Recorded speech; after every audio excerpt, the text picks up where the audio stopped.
welcome to End Groove. I'm honored to be here at Waterloo Records at this new podcast facility, and I'm welcoming a tremendous singer-songwriter, musician from Ecuador who's been here in Austin for many years, and I'm a fan. I love what he does, and I'm really pleased that he's joining me here today. Javier Jara. Bienvenido, Javier. Thank you so much. Gracias, Alex. Thank you for having me. I'm delighted to be here today. Oh, I'm so happy that this worked out. Mm-hmm. So there's so many things to talk about, but I guess it's good to start at the beginning. So you are from Ecuador. Mm-hmm. How was it like growing up in Ecuador? How is that formative experience for you?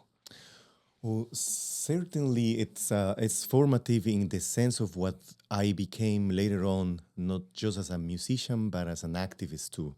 I grew up in the Ecuador in the 1980s and 90s with very kind of difficult economical circumstances, single mom, 3 kids, eating meat every other day, like very, very super limited things.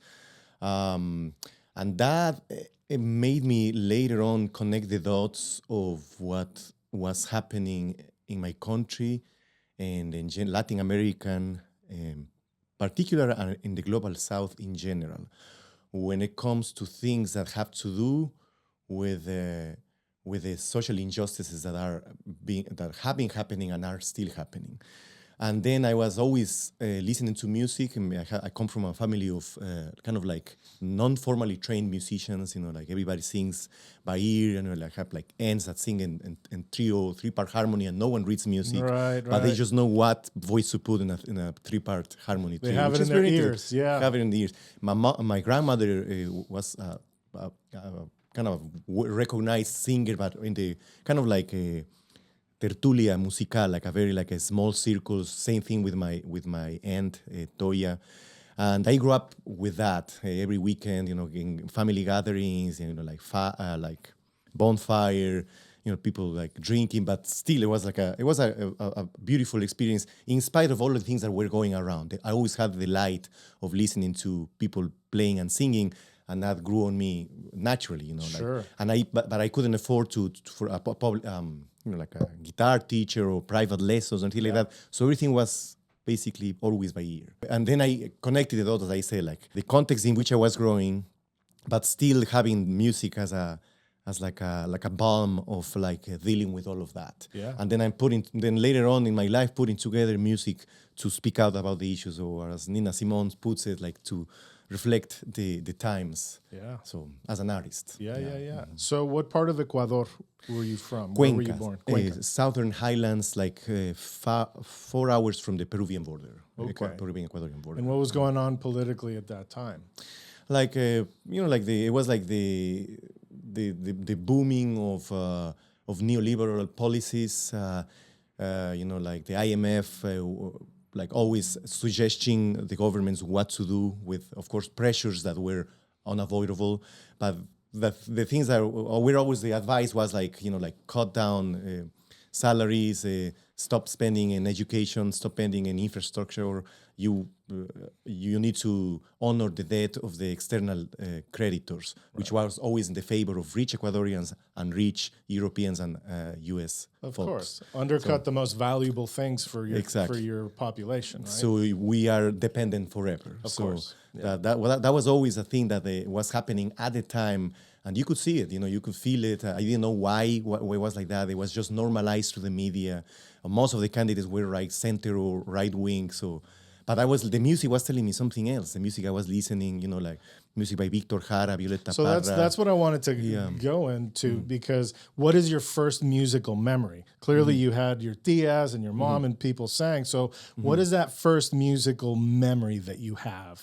Yeah, definitely like the listening. Listening to songs that, of course, love songs, which are amazing. But as Víctor Jara puts it, you can listen to lisonjas fugaces, like fleeting kind of like ornaments, right? And those are sometimes what love songs are. But there are also songs that talk about what's happening around you and is speaking up against the injustices. Absolutely. And that's exactly what Victor Jara was doing. So and these, that's what I want you to touch upon that because Mm-hmm. perhaps a lot of people don't know who Victor Jara was. Give us a really quick breakdown. Yes. So basically, he used music as a way to speak out about the issues. Right. He became the minister of culture in Chile when the first democratically elected government. Socialist government was elected in Chile in 1970, Salvador Allende. Yeah. So, and then he was outspoken against the abuses of the military and of the rich elites against the working classes, and he was writing songs to support the working classes. Right. So that's why he was tapped by Salvador Allende to become the Minister of Culture. And then the dictatorship started in 1973, and he was a victim of those abuses because he was taken to the Estadio Nacional de Chile, tortured to death, basically. And there is, kind of like an urban legend has it, which is not really actually urban legend. He was tortured to death, and his hands were mangled. People say that his hands were cut off, but that didn't happen. His hands were mangled, and the military asked him to sing. Now you sing your working class songs, and then they put 44 bullets in his body and dumped his body on the street to make him an example of what happens if you use art to speak up against the injustices. And this is beautifully described, actually, in the sense of like articulating it with a historical context in many books, like The Open Veins of Latin America, Eduardo Galeano, Naomi Klein's the Shock Doctrine. There is an entire chapter talking about how, and most of the time we focus on the violence, of course, because it's gruesome, but that kind of gets attention of what the military was doing. But they were doing the dirty job of the Chicago Boys, which were the ones who were implementing a laboratory of extreme neoliberalism in Chile with the force of the military of Augusto Pinochet. Yep. 17 years of thousands of people detained and disappeared, murdered, and it never really stopped because it's still happening with other more subtle ways of control, with the media, with the legal systems being controlled in order to inflict lawfare, which is a twist word of warfare. So they're using the judiciary system to eliminate political opponents. Of course. Articulating it with the media, with political assassinations. Boom. And then you have what happened to Lula da Silva. He went to jail on phony charges, and then Bolsonaro put Bruno, that is the last name of the guy who became the Prime Minister of Justice, as a gift for putting Lula in jail unjustly. They did the same with Correa. Correa cannot set foot in Ecuador because he will go to jail. Again, 50 legal cases that are all phony. And he pokes fun at his disgrace of what they are doing. He's like, I have more legal cases that Al Capone, Pinochet together. Yeah, sometimes it gets so ridiculous that you kind of have to laugh. Yeah. Because it's so awful. It is. Yeah, exactly. Yeah. When did you know that? Because I consider you a trovador, right? You know a lot of songs and it's social commentary. When did that kind of key turn for you? Like, this is what I want to do. It took me a while because I had a lot of, I still do have as an artist, like a lot of insecurities what I'm doing, like sometimes not trusting if Artists this is the right are insecure? What? Right. That's news. Wow, this is a breaking news. But so yeah, I had is this the right thing that I'm doing? And then there was some kind of this is kind of like a side thing, but it did mark me, like in my family, I had an uncle who was really good at playing the music, but then he became a drunk. So my mom was like, oh my God, don't do any art because you're going to become a drunk like your uncle. Yeah. So he didn't let me play guitar. Wow. My mom didn't let me play guitar.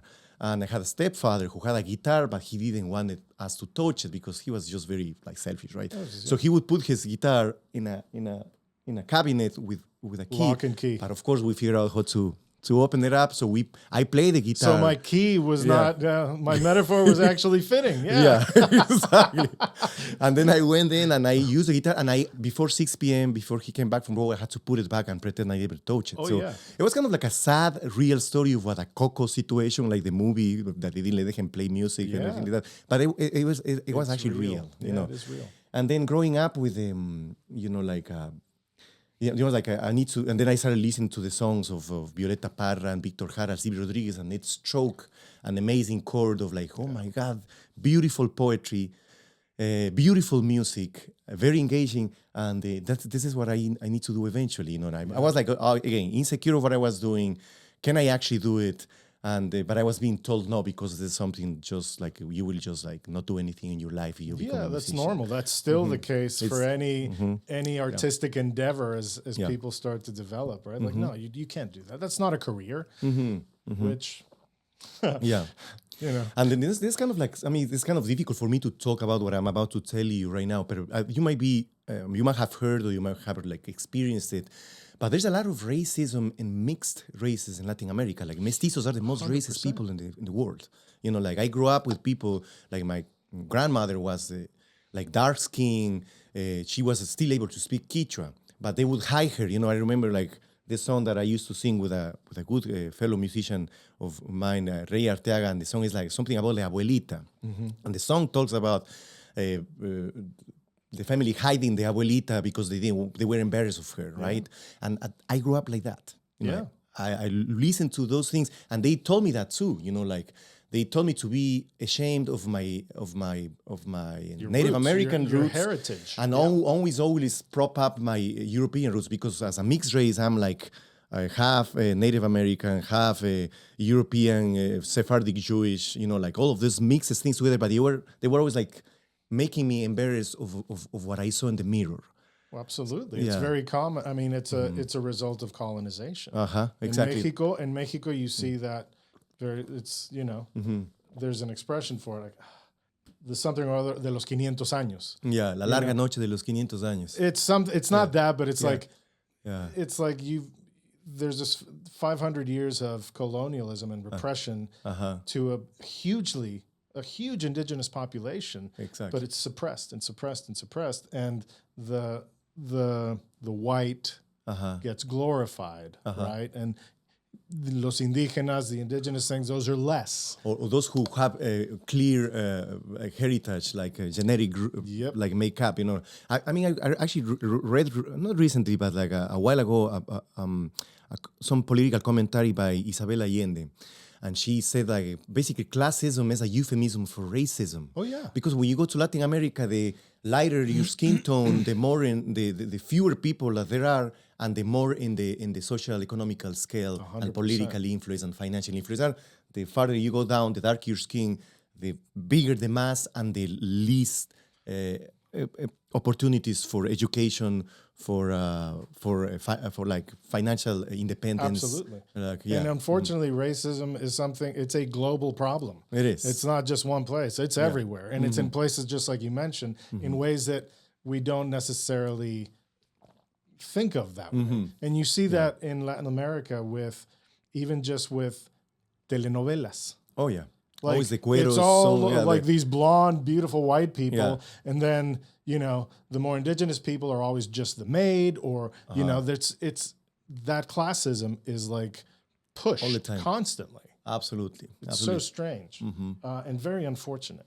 So did you teach yourself guitar? Yes. I had cousins that showed me chords and stuff. Like the bulk of what I learned was and this makes me think in retrospect with cassettes, you know, like the grabbing the cassette, and because again, no private teacher, no music lessons, nothing. It was just even like, getting instruments was difficult. Exactly.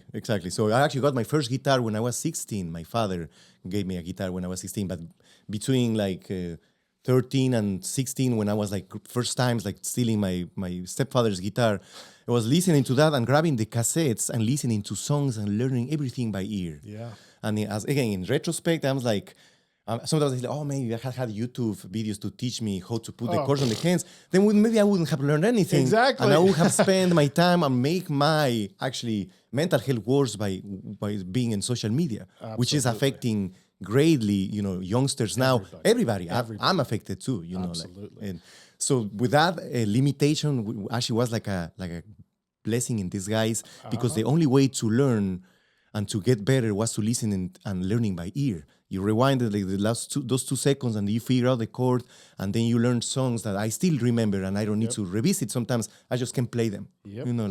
I Um, think about that sometimes. yeah. Like when man, if I would have had YouTube when I was becoming a musician, it's a tremendous resource. And some people use it really well. And it is amazing. But at the same time, there is something to be said about fending for yourself and discovering things yourself and the discipline of forcing yourself to do something that's difficult. Yeah, exactly. And not in immediate gratification. Oh, forget about immediate gratification. Yeah.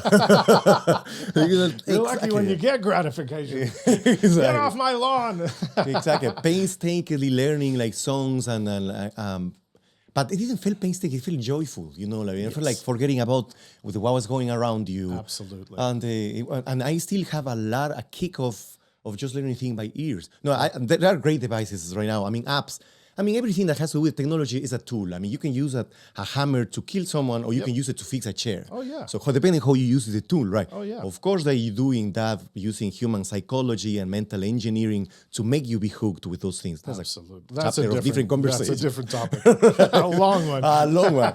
But again, it's like learn like there's this app, that slow things down without affecting the pitch. I love that. Oh, that's incredible. Yeah, and it used to be a brick for the CDs that I never got because it was like a fancy Oh, I thing. never got CDs that were too. extravagant, let alone a device that slowed down the CDs so you could listen to it without affecting the pitch. Oh, yeah. No, that was like, wow. Yeah, and now there isn't an app. Sorcery. Exactly. And now it's an app, and you can change the speed, so you slow it down so you can listen to it better. I love it. And I still learn that way. Well, it is harder when it becomes your profession, and the older we get, like our memory's not what it was, our absorption capacity is not quite what it was. So relying on those tools I find to be helpful, as long as it's not a substitute for. Definitely. Right? Yeah. And to keep those, that ability sharp. Absolutely. Because we are against time right now. The older, as you mentioned, there's like decay. You get older, memory starts fading. Your ear starts like Your not ears start to trusting. go. Yeah. Time becomes more valuable. Yeah. Yeah, it's crazy. How did you end up in Austin? I came to study classical guitar at Southwestern University. I got a scholarship to study there. Southwestern in Georgetown. Mhm. Yeah. And What year was that? this is 2003. Okay. So yeah, I turned 46 yesterday. So I've been Felicidades. muchas gracias. La mitad de mi vida, half of my life, I was in Ecuador, and the other half here in the U.S. So I can technically say I'm like Ecuadorian American. It's an interesting feeling when you pass a certain threshold living in the States. I can relate to that. Yeah. Yeah. So I started music there. How did you start reading music? Because to be able to do that, you have to be able to read music. And what I was about to tell you about the story of how I went to Southwestern University, because I went there and I remember I auditioned with I think it was En Estos Días, On These Days by Silvio Rodriguez, and what other song was? I think it was Caetano Veloso's, which is a cover that he does of a song called Dreams, Sueños. So I go with these two songs to the Dean of Music, Kiyoshi Tamagawa, and I play for him the songs, for the audition, and he's like, can I see the scores of what you just played? And I say I don't know how to read music. I learned this score? by. Is there a football game? and he's like, can I see the scores of what you just played? And I said like, I don't have a score. I learned it by ear. Yeah. And he told me, and I will never forget that he told me this. He's like, I see people who read music and they cannot do what you can do. I would like to see what you can do if you learn how to read music and start using it for to articulate it with because you've already got it. Knowledge. You've already got something. Exactly. Here's a tool to make it easier or better. Yes. And he told me, of course, for the audition, learn. I know you're taking classical guitar lessons. At the time, I was like, just like technique and how to put my fingers better. And I ended up learning a very short piece. I don't remember which one it was either. there was classical guitar, but my teacher just showed me because for the audition you had to play a classical guitar piece. So I went and played the classical guitar piece, and then I played the songs that I knew by ear, and they gave me a scholarship. Amazing. Yeah. So and then eventually I used those things to what are in the CD that was released actually is this today. The release We're of get to that. Our Rhythms, Our Rebels was released today, and all of the music you're hearing, I wrote it down. Like the melody, the chords, the two violins, the upright bass, the percussion I didn't. I just counted with the wonderful help of Michael Longoria to just like feel it along and play, right? But everything else is written out, and musical scores to play with musicians. Yeah. Yeah. Increíble, Javier. Qué bárbaro. Yeah. So I did end up... That is a steep hill to climb. Yeah. Especially like at 28, because everybody was telling me, oh, you're too old to learn music. Never too old. never too old. Too old. So I remember like learning of the first times, because I felt bad. I felt like I was learning. I was 23. Well, this 2003. I went to school in 2004, and I had classmates that were like 17, 18, who could play anything. And I felt bad about myself. This is okay, I'm just learning how to read music. And I remember raising my hand, I don't know how to read music. And the teacher was very nice, super helpful. Don't worry, we'll get there. And eventually I did, right? Yeah. But there was a class called ear training. Yeah. And I was already listening to it, and I was learning how to jot it down and put in musical notation. And I always doing really well in that class. And I remember my classmates turning around like, he's all quiet there, and you're getting this like 97 over 100 for the ear training thing, because that was my strongest That was suit. your tool. Yes, and then I was putting it to practice into writing it down with to what I was listening to, writing out the music. So, increíble. Yeah. So that gave me the confidence to okay, I can do this again and do this more. I started taking composition lessons with Dr. Jason Hugerheid. And he really liked what he was hearing. Oh, this is amazing. What you're doing. And keep doing it. So I eventually used that more answer than classical guitar, of course, technique and music notation, which I still practice every day. I've been practicing. I have this thousands of pages of classical guitar on the computer, and I just go when I turn the globe and I put my finger there, and I practice 30, 40 minutes a day of just reading, so to keep up my chops of reading music. Keep those chops, because you lose them. Yeah, exactly. It's like a muscle. Yeah. If you don't work it out, it goes away. And you get a lot of ideas from there too, like new chord shapes, Chords, rhythms, melodies, and then eventually I subconsciously started using that for writing my own music. Absolutely.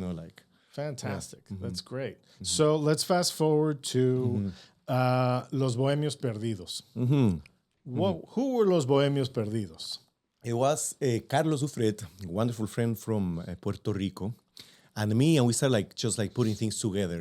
At the beginning, it was not much of original music. It was just renditions of classic Latin American songs, and he was actually really very, very advanced and polished with scores. And I was just beginning, but he was just throw out scores for a bass player to come in, and a very clean chart for us to just jump in and sing. Wow. And we started doing a lot of classics, boleros, music by Silvio Rodriguez, songs by Chico Buarque, everything there to just play for folks. And it wasn't really commercial music at all. We were getting gigs because people liked what they were hearing, but it wasn't we weren't playing nothing against cumbia. I love cumbia. 2 of the songs of the new album are cumbias, right? Yeah. But we were not doing the kind of the what is known as the I don't know how to say this, but stereotypical Latin American music, cumbia, what salsa. Commonly attracts people. Exactly. And which is kind of the entertainment kind of thing. People come and dance and they don't pay attention to what's being said. It's more like the groove and the dancing and everything, right? But we were the beauty, that's the importance and the beauty of the song. It's a good song. That's it. People are immediately drawn to it. And sometimes even if you don't understand them. I mean, I listen to music in languages that I don't understand, but it moves me tremendously because it's a good song. Exactly. Yeah. Right? Exactly. And it doesn't. So, and then eventually it became how would you put this together into songs that have to do with the social movement. So we started focusing on that. We got a residency at the Mexican American Cultural Center. We started doing concerts there. It was a concert series with Los Bohemios Perdidos, Cono Sur, the Southern Cone, and we would play music by Argentinian and Chilean musicians. We did arrangements of music by Violeta Parra, Victor Jara, Tahualpa Yupanqui, and all those like beautiful songs that have to do, that talk about the issues, but using the music of those places, like milongas, cuecas. Yep. So, and then we focus on Brazilian music, and the concert, I think it was like MPB, like Música Popular Música Popular Brasileira. Brasileira, exactly. So we did a concert of Chico Buarque's music, Vinicius G. Moraes. The greats. For exactly, trio strings, and like it was beautiful.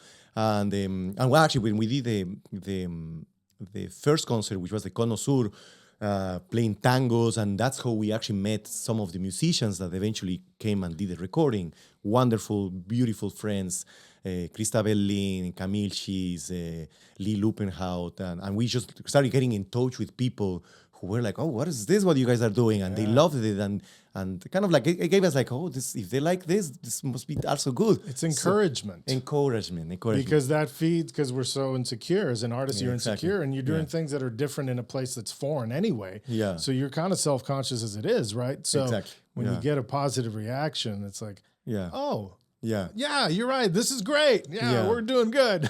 Exactly. And it became like as an experiment, because many of the things that we were doing was like one concert we did at the Mac, but we had a lot of other music that we were not playing anywhere. We were just like, again, like in my learning process of arranging this beautiful music. But there's this thing called, is conducted by one of my great partners in crime with the music creation and performance. Chris Abelin has a monthly event called the Classical Jam. So classical musicians, come to an informal setting, having some coffee and beer. They have it at the Batch now. But they used to have it at Kickbout Cafe. Okay. And people just, bring scores of Bach and Beethoven, and they play on the spot. It's pretty amazing, right? But then Carlos and I started bringing the music that we were... Yeah. They were only in finale and only played by the computer, but we were now like, how does it sound with real musicians? Totally. And we were playing like, I remember like arrangements that I wrote of Chiquilín de Bachín by Astor Piazzolla. And that was the kind of, I brought it, and they were like, oh, this is beautiful. And then we became friends, and eventually we started doing concerts with them, and this kind of evolved, and eventually this album came out, which we will talk about in a little bit. Well, that's what's next. Born. That's what's next, because that's what you're describing is a consistent theme in everything that I am involved in, which is community. Mm-hmm. Community is fundamental to what we do. And I know this is very important to you, and you're a very important part of this community in Austin. Thank you, brother. Yeah. And so I love that story, because sometimes you don't know until you hear it. It's one thing to hear it in the in the finale, but then to hear it expressed, it's like... And that's what I'm like, that is my hope against all the odds of artificial intelligence, for instance. When you're hearing this all the time. And of course, Finale is amazing now at reproducing the sounds of what you're hearing. So it becomes closer to what we eventually will hear.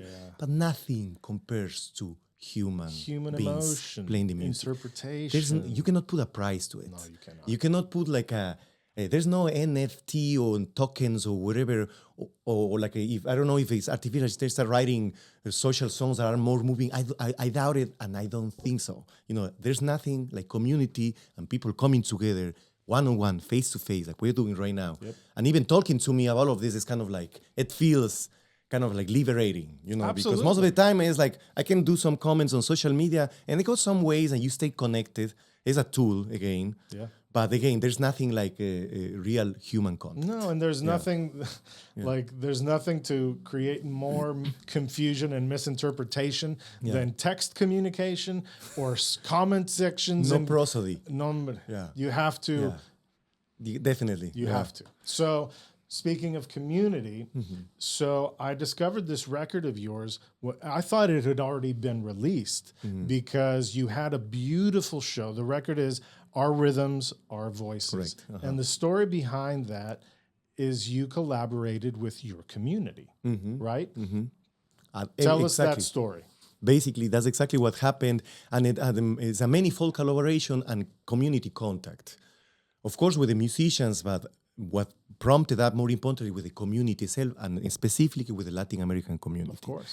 I was a public school teacher. I was teaching mariachi and classical guitar and Manor Middle School. Mira lo que diverso el muchacho. 95% of the population Mexican students, right? Absolutely. And I remember, and I will never forget, man, the day after Trump was elected. The first time. The first time, elected and then inaugurated on January 2017. After the inauguration, I had classes of 15 to 25 students, right, per class. The day he was inaugurated and elected, I had the students, 2 students per class. I had a class with 1 student. Because they were terrified that the deportations were going to start. And I was like moved and annoyed. I kind of like felt like tear. And I was, this is horrible. This is happening.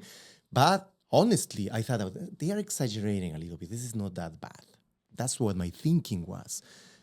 I'm thinking in retrospect, and it's always coming to my head and haunting me. They were right.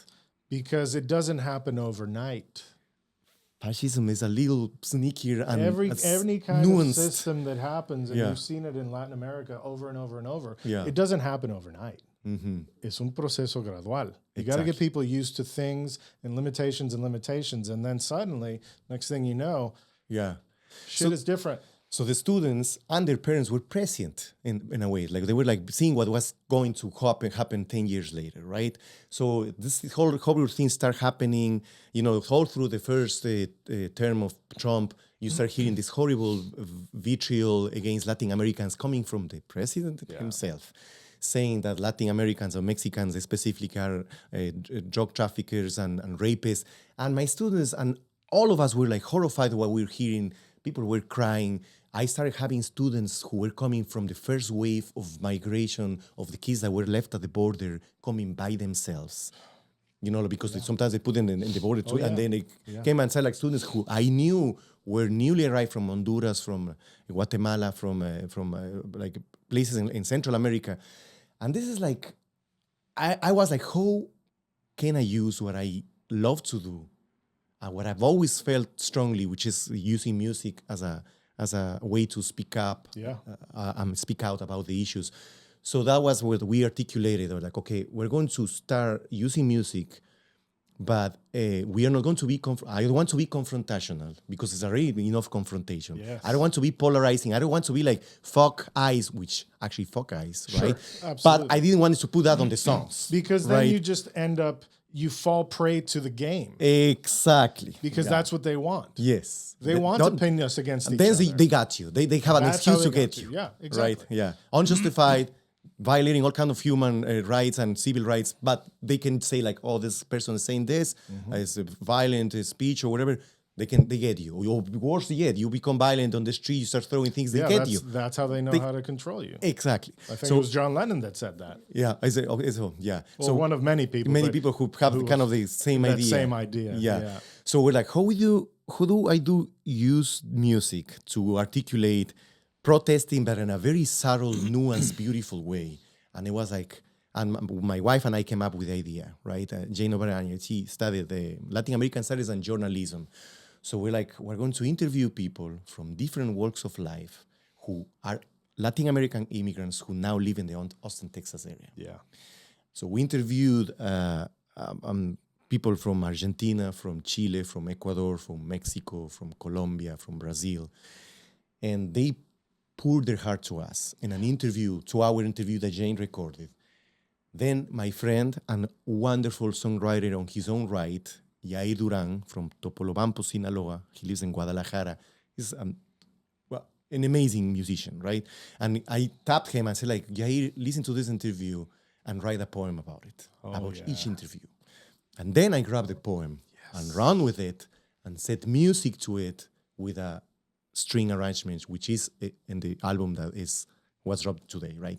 So this was our way to articulate storytelling in a beautiful light, because you are talking about the life of Latin American immigrants who have come here and are contributing in their own way to the diversity and to the wealth of what is now the United States, right? So this is basically that interview with Latin American immigrants, poem turned into song, the song written and spread out with the arrangement of the things that I learned in, through these years, absolutely. with 2 violins, upright bass, vocal, and percussion, right? And this is what became our rhythm, our voices.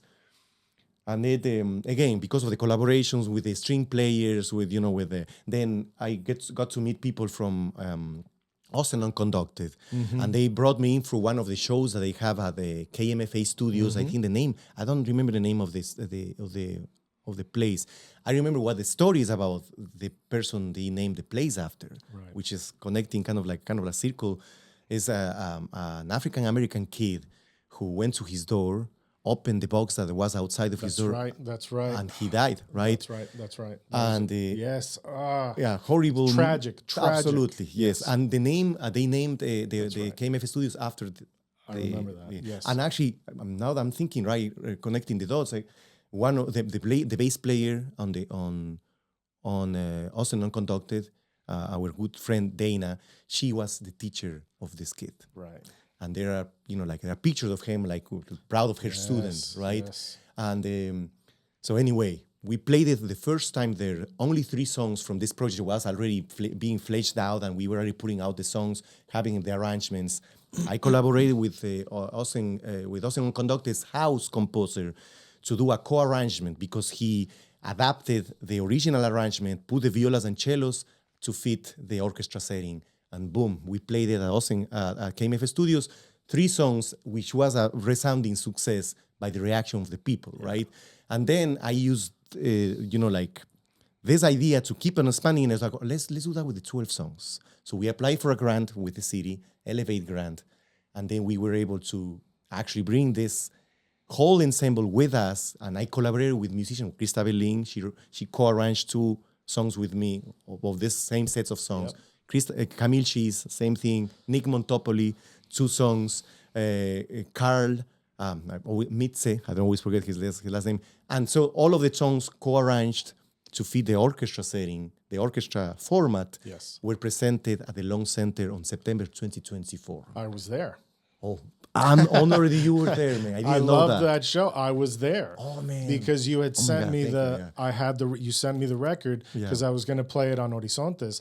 And I thought that was the release. So I've been playing songs from that album this whole time on Horizontes because it's a beautiful record. Yes. Thank you. So it was supposed to be in the platform, which is right now, is the belly of the beast. Yes. Unfortunately, like Spotify, horrible things, advertising for eyes. But again, you have to be in the game to be able to spread the word, right? So that's why. And then I delayed that because we were supposed to release it afterwards. Got into some personal issues and things that kind of still happening, but they were hardcore at the time in 2025. So I could not have the time to get the PR firm to help us with this, to put it on TuneCore, all these logistical things that have to be done to present an album the right way. Correct. And then eventually, I'm saying Jane and I have the time to 2 or 3 months ago sit down, talk to the PR firm, figure out this thing with the platforms, with base, all the platforms, all of the things, everything that you have to do nowadays to put out a record out into the world. Exactly, which is eventually happened today. Finally it is now in the platforms. But you're right, it's been ready since September 2024. Yeah, and it was delayed, but it was already presented, with the orchestra format. But what you will hear, and what you have heard actually already on the recording, is the original arrangements of the original songs, which is 2 violins, upright bass, guitar, vocals, and percussion. Yeah. It's a beautiful record. Our rhythms, our voices. And I love it because people sharing their stories is such a powerful thing to begin with. And then when you collaborate as a singer-songwriter and with a poet and musicians to grab those stories and turn them into music and art, it is the most powerful way to protest because it's humanizing. Exactly. Yeah. Because that's when all these things that are happening it's a consistent trying of dehumanizing us. And the more we can focus on how similar we are and how human we are and how we all feel the same things and struggle the same ways and have the same insecurities, that's when things break down because it brings it back to humanity. So I'm going to get off my soapbox now. That was it's just so important. And it's a beautiful record. I can't say enough about it. Great work all around. Thank you, Alex. So what do you think are your biggest challenges as a musician in 2026? You know, being able to actually sustain myself financially. I mean, it comes down to that, man. I'm like, when I was a public school teacher, I was making more money. I'm more satisfied artistically and like as an activist now because I'm devoting my time to entirely that. Now, but I still teach a little bit. I still do the good old gigs in bars and restaurants when sometimes people listen, sometimes not, but I have to do it, man, because I cannot survive without doing it. I wish I could say like, oh man, I can dedicate all of my time now to going back to the computer and writing more scores and writing more songs, but I cannot afford to do that. So it comes down to, unfortunately, it's very difficult to make it as an artist, and especially if you're dedicating your time to use art as a political statement, because this is something I will never let go. No, and to strike the balance between artistry and political activism in a smooth way. Sorry. No. That's why you're here, is to speak. So. Absolutely. So that is a challenge. That is the unending challenge of being an artist. Whether it's 2026, things are more expensive. Austin is still a great place to do it, but it's not. It's just another one thing out of many. Yes. I feel like there's so much, as a city grows, the little centers of things become more broad, and there's more things to do. We're competing with podcasts. We're competing with 25,000 programming things with endless content like Netflix, and it's like it's hard to get people out. True. Yeah, that's right. Maybe you're right. I mean, I'm thinking of what you just mentioned, how these things are being articulated into demobilizing people too, in a way, right? I mean, so many things that are getting our attention. I am guilty of it too. We're all prey to it. We are definitely prey of it. I mean, and it's how much is taking our time, or we are relying on it to spread the word, which is helpful. I'm not going to deny that Instagram is the way to go for me, at least to tell people, hey guys, I'm playing here. We have this show. We have this. That's fundraiser. where people are. What do you? I wish I could get around it.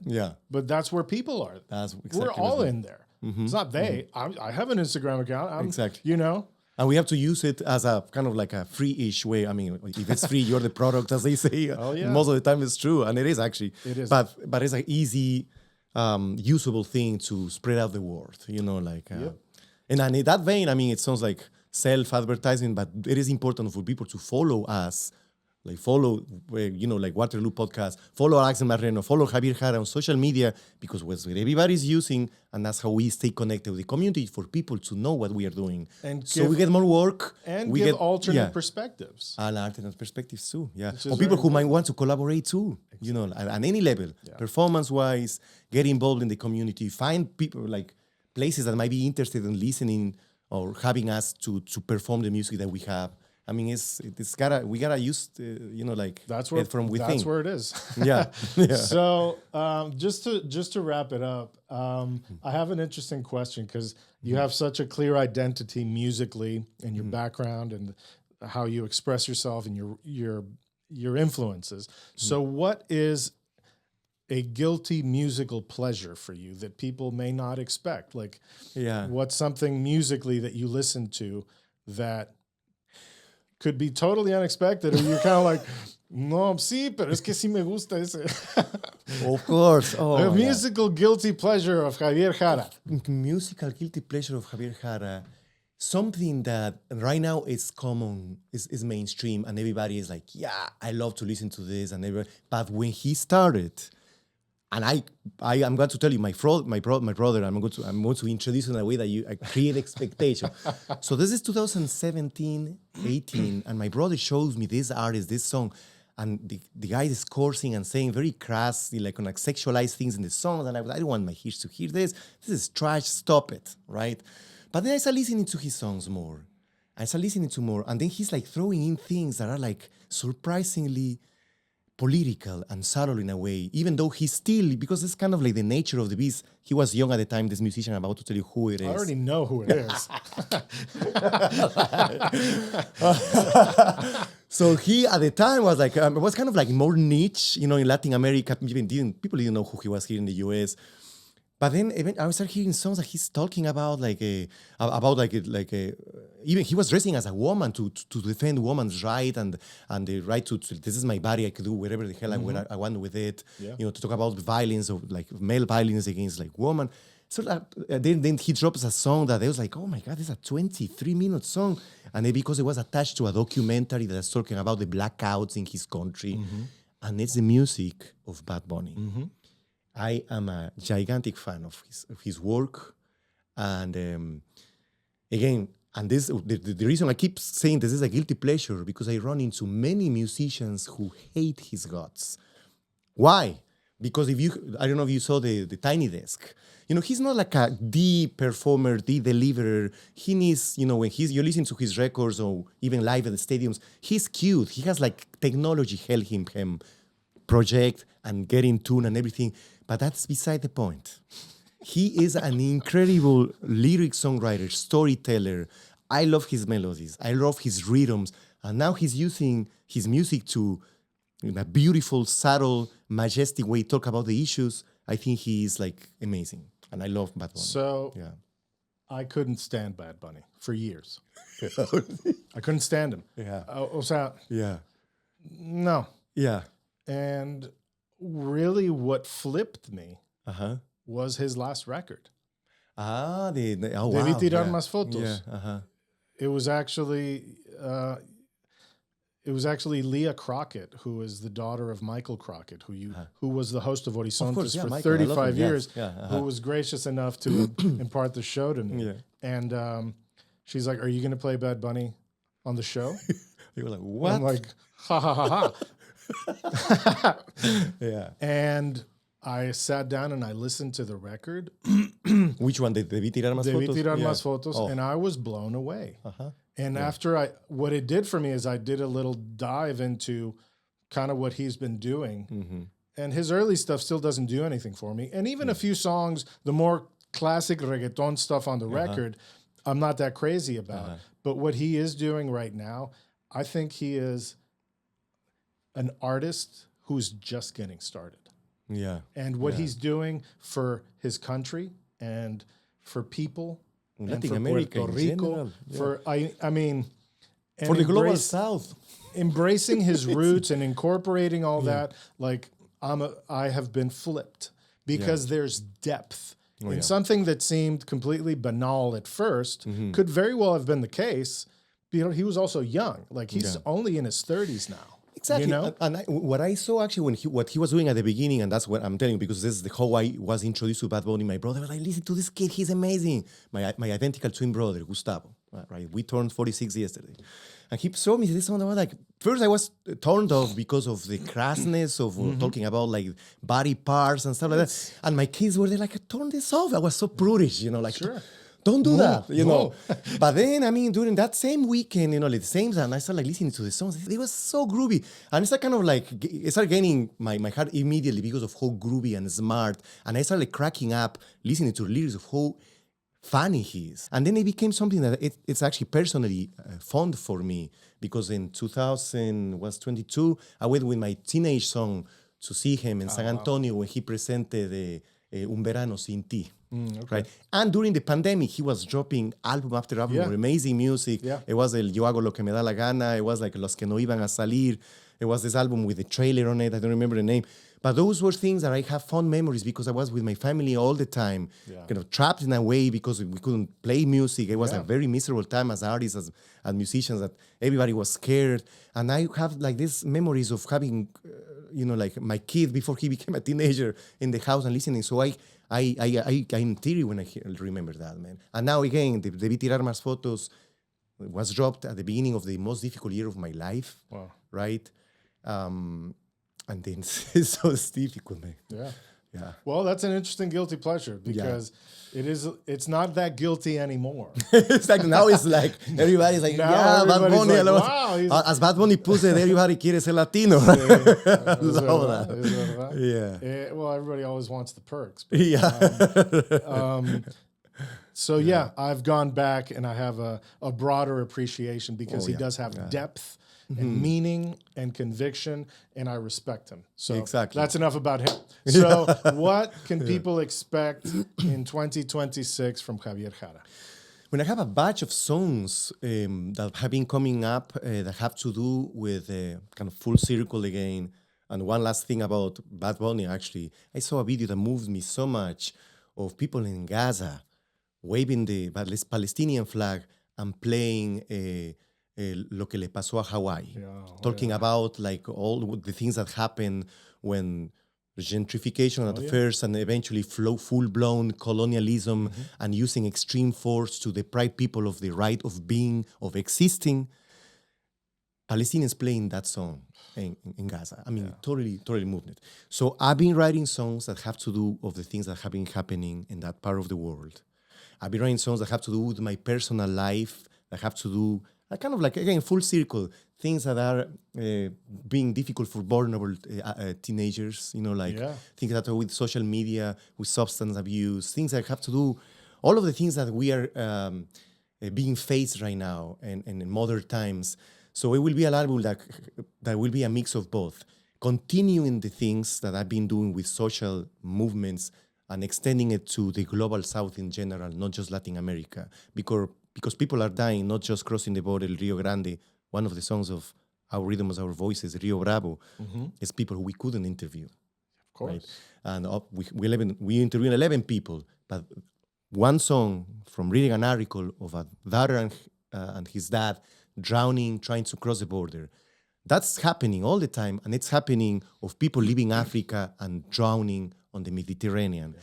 And the same technology of surveillance and like violence to keep people from entering the countries and the areas of the world that are causing this forced migration and human tragedies imposed with economical sanctions and wars and people profiting from that is ironic because they're like, you're causing all this harm and this like a lack of opportunities to people in global South. You see people not to move, not to want to live.